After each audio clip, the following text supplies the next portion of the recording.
sawirkaas xag idin kaga muuqdo waa meed wiil Soomaaliyeed oo dad kale inta Soomaali ay dhul ku jiidayaan waliba saakay waa waqti dheer maaha marka laga tago Soomaalinimo waa muslim kale meedkiisa dhul ku jiidaya islaamnimada xagee ka shaqeysaa walaaliyaal waliba qabiil dartiis qabiilka maxaa ka faa'iido maalinta qabiil la bilaabay ilaa iimaanta inaan dad ugu liidana maahne wax kale laga faa'iido ma jiraan hatta ninku waa qabiilka wax ku faa'iido leeyahay haddii hoos loo fiiriyo balaayo oo dadka kale inta haysanna kaliis haysan iqaab xaq ilaahay ka imaadey ruuxan qabiilkan waxaan cari ilaahay een manooga zaidayaan war adduunka hada aragtid Soomaali meel kasta ay joogto qaxootiga lagu yaqaan ama sharci lahaw ama darbijiif ahaw qaxootiga lagu yaqaan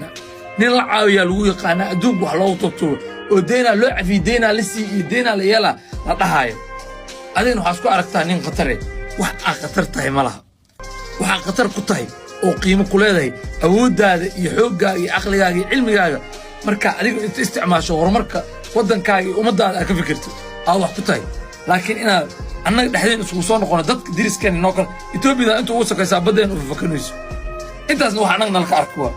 ilaahu awooda annaga isku arkayno cadawgeena nagu tus wallahi bisma muuqaalka hada aragtaan sheergare qof walba muuqaalka arkina meedkaas dhulku lagu jiiday u duceena qabaa'ilka idibka maga Soomaali dhaxdeeda ka jirana ilaahay naga saaro